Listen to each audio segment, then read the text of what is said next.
அனைவருக்கும் வணக்கம். நேற்று பிரதமர் மோடி அவர்கள் தமிழகத்திற்கு வந்திருந்த சூழ்நிலையில், அதாவது அரசு நிகழ்ச்சிகளை தொடங்கி வைக்கிறதுக்கும், பொதுக்கூட்டத்திற்காகவும், சாமி தரிசனத்திற்காகவும் தமிழகத்துக்கு வந்திருந்தார். அந்த வகையில் நேற்று அவர் திருப்பரங்குன்றத்தில் இருக்கக்கூடிய சுப்பிரமணிய சுவாமி திருக்கோயில் அதாவது முருகன் கோயிலுக்கு வந்து சாமி தரிசனம் செய்கிறதுக்கு இருந்தார். ஸோ இதற்கு எதிராக அங்கே இருக்கக்கூடிய மதுரையில் இருக்கக்கூடிய மத நல்லிணக்க அமைப்பு வந்து மோடி வந்து இங்கே வந்து புனித யாத்திரை செய்யக்கூடாது. ஏன்னா திருப்பரங்குன்றம் அப்படிங்கிறது ஆல்ரெடி பதற்றமான சூழ்நிலையில் இருக்குது. ஆல்ரெடி நிறைய பிரச்சனைகள் போயிட்டுருக்கு. அவர் மறுபடியும் வந்தார்னா இன்னும் நிலைமை மோசமாகும். இன்னும் வந்து பிரச்சனை அதிகமாகிறதுக்கான வாய்ப்புகள் இருக்குது. அதனால் அவர் மதுரைக்கு வரக்கூடாது அப்படின்னு சொல்லிட்டு அந்த மத நல்லிணக்க அமைப்பு வந்து மாவட்ட நிர்வாகத்துக்கு மனு கொடுத்துருந்தது.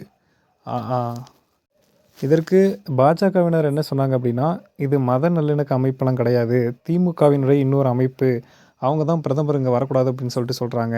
நாட்டினுடைய பிரதமர் எங்கே வரணும், எங்கே வழிபாடு செய்யணும் அப்படிங்கிறத கூட இவங்க தான் சொல்லணுமா அப்படின்னு சொல்லி பாஜகவினர் சொல்லிக்கிட்டு இருக்காங்க. திமுகவினர் என்ன சொல்கிறாங்க அப்படின்னா, அவர் ஏன் இங்கே வரணும், திருப்பரங்குன்றத்துக்கு மட்டும்தான் வரணுமா, திருப்பரங்குன்றம் இல்லாமல் வேறு எங்கேயாவது மீனாட்சி அம்மன் கோவிலோ இல்லை அழகர் கோவிலோ இல்லை பழமுதிர்ச்சோலையோ அங்கே எங்கேயாவது போகலாம்ல அப்படிங்கிற மாதிரி அவங்க கேட்குறாங்க.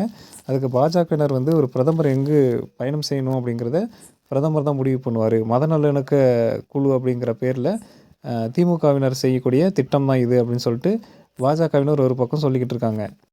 அதையும் மீறி பிரதமர் அவர்கள் திருப்பரங்குன்றத்துக்கு தான் வருவார் அப்படின்ற சூழ்நிலையில் திமுக என்ன சொன்னாங்க அப்படின்னா, மொத்தம் அறுபடை வீடு இருக்குது, ஒரு படை வீடுக்கு தானே வராரு, அதே மாதிரி மற்ற அறுபடை 5 வீடுகளுக்கும் போக சொல்லுங்கள் அப்படிங்கிற மாதிரியான ஒரு விஷயத்தையும் சொன்னாங்க. அதே மாதிரி இன்னொரு விஷயம் என்ன சொன்னாங்க அப்படின்னா, இதுக்கு முன்னாடி திமுக வந்து பாஜக எப்போதுமே விநாயகர், ராமர் இந்த மாதிரி கடவுளை தான் வழிபடுவாங்க. தமிழர்களுடைய தமிழ் கடவுளான முருகனெல்லாம் எப்போதும் எந்த காலத்துக்கும் வழிபட மாட்டாங்க அப்படின்னு சொல்லியிருந்தாங்க. ஆனால் இந்த முறை பிரதமர் மோடி அவர்கள் வந்ததே முருகர் கோயிலுக்கு தான். ஸோ பாஜகவை பொறுத்த வரைக்கும் தமிழ் கடவுள், அது வடநாட்டு கடவுள் அப்படின்னு இல்லாமல் இந்து மதத்தினுடைய உணர்வுகளுக்காக முன்னாடி நிற்பாங்க. இந்து மதத்தினுடைய உணர்வுகள் எங்கெல்லாம் புண்படுத்தப்படுதோ, இந்து மதத்தினர் எங்கெல்லாம் வந்து அடக்கப்படுகிறார்களோ அந்த இடத்துல உரிமை குரலாக வந்து அவங்களோட குரலை வந்து பாஜக வந்து எப்போதுமே கொடுக்கும். தேர்தல் அரசியலுக்காக பாஜக வந்து இந்த விஷயத்தை கையில் எடுக்கலை அப்படிங்கிறதையும் பாஜக தரப்பில் வந்து சொல்கிறாங்க. உதாரணத்துக்கு இப்போ உத்தரப்பிரதேசத்தில் பெட்ரோல் விலையை வந்து குறைக்கிறேன் அப்படின்னு சொல்லி சொல்லியிருந்தாங்க. அதுக்கு இவங்க என்ன சொல்லியிருந்தாங்க, திமுக என்டிஏ கூட்டணி என்ன சொல்லியிருந்தாங்க அப்படின்னா, எலெக்ஷன் வர காரணத்தினால உத்தரப்பிரதேசத்தில் பெட்ரோல் விலையை குறைக்கிறேன் அப்படின்னு சொல்லிட்டு சொல்கிறாங்க அவங்க அப்படின்னு சொன்னாங்க. ஆனால் பாஜக என்ன சொல்கிறாங்கன்னா, கடந்த 22 மாதங்களாக பெட்ரோல் விலை அதே குறைந்த விலையிலே தான் இருக்குது. எலெக்ஷனுக்காக மட்டும் நாங்கள் பண்ணல. எலெக்ஷன் முடிஞ்சுமே இன்னமும் 22 மாதம் அதே சூழ்நிலை தான் இப்போவும் இருக்குது. அதனால் நாங்கள் எதையுமே எலெக்ஷனுக்காக பண்ணல. இந்து மதத்தினுடைய உணர்வுகள் எங்கெல்லாம் புண்படுத்தப்படுகிறதோ அங்கெல்லாம் கண்டிப்பாக பாஜக வந்து துணை நிற்கும் அப்படிங்கிற மாதிரியான கருத்து சொல்லியிருக்காங்க. இது குறித்து உங்களோட கருத்துக்களை கமெண்ட்டில் சொல்லுங்கள்.